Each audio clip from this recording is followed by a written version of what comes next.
ರೋಮಾಪುರದವರಿಗೆ ಬರೆದಂತಹ ಪತ್ರಿಕೆ 6ನೇ ಅಧ್ಯಾಯ 22ನೇ ವಾಕ್ಯ.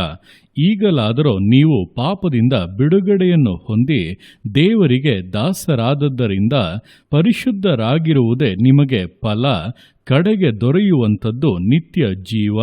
ಈ ವಾಕ್ಯದಲ್ಲಿ ಪರಿಶುದ್ಧತೆ ಮತ್ತು ನಿತ್ಯ ಜೀವಗಳ ಕುರಿತಾಗಿ ತಿಳಿಸಿ ನುಡಿದಂಥ ಸಂಗತಿಗಳನ್ನು ವಿವರಿಸಲಾಗಿದೆ. ನೋಡುವಂಥ ಸಮಯದಲ್ಲಿ ಯೇಸು ಕ್ರಿಸ್ತನು ನಮ್ಮ ಪಾಪಗಳನ್ನೆಲ್ಲ ತನ್ನ ಮೇಲೆ ಹೊತ್ತುಕೊಂಡು ಶಿಲುಬೆಯಲ್ಲಿ ರಕ್ತವನ್ನು ಸುರಿಸಿ ಪ್ರಾಣವನ್ನೇ ಕೊಟ್ಟು ನಂತರ 3ನೆಯ ದಿನದಲ್ಲಿ ಮೃತ್ಯುಂಜಯನಾಗಿ ಎದ್ದು ಬಂದನು. ಈಗ ಆತನ ಮೇಲೆ ನಾವು ನಂಬಿಕೆಯನ್ನು ಇಟ್ಟು, ಯೇಸುವೆ ನೀನು ನನ್ನ ಪಾಪಗಳನ್ನೆಲ್ಲ ಹೊತ್ತು ತೀರಿಸಿದ್ದೀರಾ ಎಂಬುದಾಗಿ ನಾನು ನಂಬುತ್ತೇನೆ, ನನಗೆ ಬಿಡುಗಡೆಯನ್ನ ಕೊಡಿ, ನನ್ನ ಪಾಪಗಳನ್ನು ಬಿಟ್ಟು ನಾನು ಪರಿಶುದ್ಧನಾಗಿ ಜೀವಿಸುವುದಕ್ಕೆ ಸಹಾಯ ಮಾಡಿ ಎಂಬುದಾಗಿ ಯಾರ್ಯಾರು ಪೂರ್ಣವಾಗಿ ಒಪ್ಪಿಸಿಕೊಡುತ್ತಾರೋ ಅಂಥವರಿಗೆ ಆತನು ಪಾಪಗಳನ್ನು ಕ್ಷಮಿಸಿ ಬಿಡುಗಡೆಯನ್ನ ಕೊಡುತ್ತಾನೆ. ಯೇಸು ಎಂಬುದಾಗಿ ಹೇಳುವಾಗಲೇ ತನ್ನ ಜನರನ್ನು ಪಾಪಗಳಿಂದ ಬಿಡಿಸಿ ಕಾಯುವವನು ಎಂಬುದಾಗಿ ಅರ್ಥ. ಅದನ್ನೇ ಈ ವಾಕ್ಯದಲ್ಲಿ ತಿಳಿಸುತ್ತಾ, ಈಗಲಾದರೂ ನೀವು ಪಾಪದಿಂದ ಬಿಡುಗಡೆಯನ್ನು ಹೊಂದಿ ದೇವರಿಗೆ ದಾಸರಾದದ್ದರಿಂದ ಪರಿಶುದ್ಧರಾಗುವುದೇ ನಿಮಗೆ ಫಲ ಎಂಬುದಾಗಿ. ಅಂದರೆ ಪಾಪಕ್ಕೆ ದಾಸರಾಗಿದಂತ ನಾವು ಬಿಡುಗಡೆಯನ್ನ ಹೊಂದಿದ್ದೇವೆ. ಈಗ ನಾವು ದೇವರಿಗೆ ದಾಸರಾಗಿದ್ದೇವೆ. ಅಂದರೆ ಮುಂಚೆ ಯಾವ ರೀತಿಯಾಗಿ ಪಾಪಕ್ಕೆ ದಾಸರಾಗಿ ಪಾಪ ಹೇಳುವುದನ್ನು ಮಾಡಿಕೊಂಡು ಪಾಪದಲ್ಲೇ ನಾವು ಜೀವಿಸುತ್ತಾ ಇದ್ದೇವೋ, ಅದೇ ರೀತಿಯಾಗಿ ಬಿಡುಗಡೆ ಹೊಂದಿದ ನಂತರ ನಾವು ಈಗ ದೇವರಿಗೆ ದಾಸರಾಗಿ ದೇವರಲ್ಲಿ ನೆಲೆಯಾಗಿದ್ದು ಆತನು ಹೇಳುವಂಥದ್ದನ್ನೇ ಮಾಡಿಕೊಂಡು ಜೀವಿತವನ್ನ ನಡೆಸಬೇಕು. ಇದುವೇ ದೇವರು ನಮ್ಮಿಂದ ಎದುರು ನೋಡುವಂತ ಕಾರ್ಯ.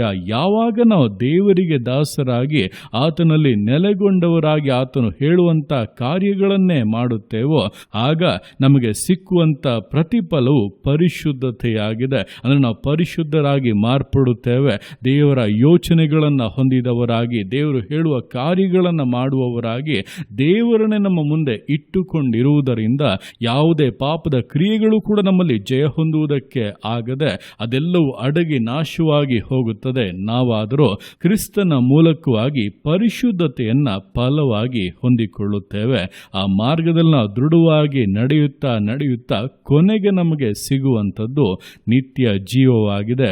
ಯುಗ ಯುಗಾಂತರಗಳಲ್ಲಿಯೂ ಪರಲೋಕದಲ್ಲಿ ಕರ್ತನೊಂದಿಗೆ ಬಾಳುವಂತ ಸೌಭಾಗ್ಯವಾಗಿದೆ. ಇದಕ್ಕಾಗಿ ನಾವು ಪ್ರತಿಯೊಬ್ಬೊಬ್ಬರು ಕೂಡ ಕರೆಯಲ್ಪಟ್ಟಿರುವಂಥದ್ದು, ಆರಿಸಿಕೊಳ್ಳಲ್ಪಟ್ಟಿರುವಂಥದ್ದು. ಇದನ್ನ ಎಂದಿಗೂ ಕೂಡ ಮರೆತು ಬಿಡಬಾರದು. ನಾವು ಲೋಕದಿಂದ ಪ್ರತ್ಯೇಕಿಸಲ್ಪಟ್ಟವರಾಗಿ ದೇವರಿಗೆ ದಾಸರಾಗಿದ್ದೇವೆ.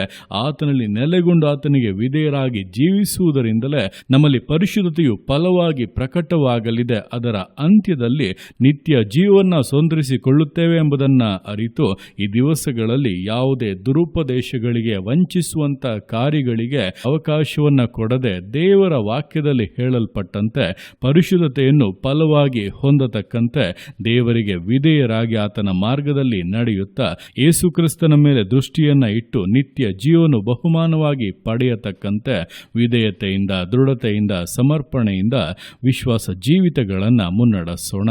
ದೇವರ ಕರಗಳಲ್ಲಿ ಸಮರ್ಪಿಸಿ ಪ್ರಾರ್ಥಿಸೋಣ.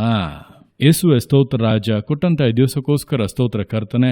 ಈ ದಿವಸ ನಿನ್ನ ಕರಗಳಲ್ಲಿ ಸಮರ್ಪಿಸ್ತಾನೆ. ಪ್ರತಿಯೊಂದು ಜೀವಿತಗಳನ್ನು ನೀನು ಆಳ್ವಿಕೆ ಮಾಡು, ಬಲಪಡಿಸು ಕರ್ತನೆ. ಹೌದಪ್ಪ, ನಿನ್ನ ವಾಕ್ಯದ ಮೂಲಕ ನಿನ್ನ ಮುಟ್ಟಿಗೆ ಮಾತನಾಡಿದೀಯ.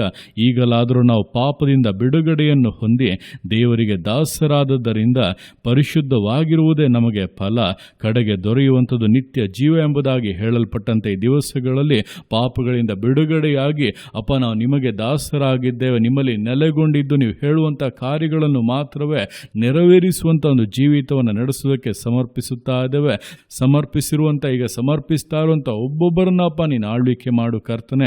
ಅವರಲ್ಲಿ ಪರಿಶುದ್ಧತೆ ಉಂಟಾಗಲಿ, ಕ್ರಿಸ್ತನ ಮೂಲಕವಾಗಿ ದೊರಕುವಂತ ನೀತಿವಂತಿಕೆ ಉಂಟಾಗಲಿ ಕರ್ತನೆ. ಯಾವುದೇ ಪಾಪಗಳು, ಯಾವುದೇ ಹೋರಾಟಗಳು, ಸೈತಾನ ಕ್ರಿಯೆಗಳು, ಯಾವುದೇ ಪಾರಂಪರ್ಯ ಕಾರ್ಯಗಳು ಅವರ ಮೇಲೆ ಜಯವನ್ನ ಹೊಂದಬಾರದು. ಅದು ಎಲ್ಲವೂ ಪೂರ್ತಿಯಾಗಿ ತೊಲಗಿ ಹೋಗಲಿ. ಶೋಧನೆಗಳನ್ನು ಜಯಿಸುವಂತ ಬಲವನ್ನ ನೀನು ಅನುಗ್ರಹಿಸು ಕರ್ತನೆ. ಪವಿತ್ರಾತ್ಮ ಭರಿತರಾಗಿ ಅಪ್ಪ ನಿನ್ನ ಉದ್ದೇಶಗಳನ್ನು ನೆರವೇರಿಸುತ್ತಾ ಜಯಶಾಲಿಗಳಾಗಿ ನಡೆಯುವುದಕ್ಕೆ ಪ್ರತಿಯೊಬ್ಬೊಬ್ಬರಿಗೂ ಸಹಾಯ ಮಾಡು. ಕಡೆಗೆ ದೊರೆಯುವಂತ ನಿತ್ಯ ಜೀವದಲ್ಲಿ ಕರ್ತನೆ ನಾವೆಲ್ಲರೂ ಕೂಡ ಪಾಲುಗಾರರಾಗುವಂತೆ ನಿನ್ನೊಂದಿಗೆ ಯುಗ ಯುಗಾಂತರಗಳಲ್ಲಿಯೂ ಜೀವಿಸುವಂತೆ ಒಬ್ಬೊಬ್ಬರನ್ನಪ್ಪ ನಿನ್ನ ಕರ ಹಿಡಿದು ಮುನ್ನಡೆಸಬೇಕೆಂದು ಪ್ರಾರ್ಥಿಸ್ತಾ ಇದ್ದೇನೆ. ನೀವೇ ನಮಗೆ ಆಧಾರವಾಗಿರುವುದರಿಂದ ನಿಮ್ಮನ್ನೇ ಪೂರ್ತಿಯಾಗಿ ಆಶ್ರಯಿಸಿಕೊಂಡು ಜೀವಿಸುತ್ತಾ ಇದ್ದೇವೆ. ನೀವು ಸಹಾಯ ಮಾಡಿ ಕೊನೆಯವರೆಗೂ ಅಪ್ಪ ನಡೆಸಿ ನಿತ್ಯ ಜೀವವನ್ನು ಹೊಂದಿನೊಂದಿಗೆ ಯುಗ ಯುಗಾಂತರಗಳಲ್ಲಿಯೂ ಬಾಳುವಂತೆ ಪ್ರತಿಯೊಬ್ಬೊಬ್ಬರನ್ನು ಕೂಡ ಆಶೀರ್ವದಿಸಿ ನಡೆಸು. ನಿನ್ನ ಅರ್ಥಗೆ ಮಾಡುವಂಥ ನಿನ್ನ ಪ್ರೀತಿಗೋಸ್ಕರ ಕೃಪೆಗೋಸ್ಕರಪ್ಪ ನಿಮಗೆ ಸ್ತೋತ್ರಗಳು. ಪ್ರತಿಯೊಂದು ಜೀವಿತಗಳನ್ನು ಅಪ್ಪ ನಿಮ್ಮ ಕರಗಳಲ್ಲಿ ಸಮರ್ಪಿಸ್ತಾ ಅದನ್ನ ಆಶೀರ್ವದಿಸು, ಮಾನಿಸು, ಘನಪಡಿಸು. ಎಲ್ಲ ನಿಮ್ಮ ಕರಗಳಲ್ಲಿ ಸಮರ್ಪಿಸಿ ಎಲ್ಲ ಸ್ತುತಿಯನ್ನು ಮಾತ್ರ ನಿನ್ನೊಬ್ಬನಿಗೆ ಸಲ್ಲಿಸಿ ಯೇಸುವಿನ ನಾಮದಲ್ಲಿ ಬೇಡುತ್ತೆ ನಮ್ಮ ತಂದೆಯೇ. ಆಮೇನ್, ಆಮೇನ್.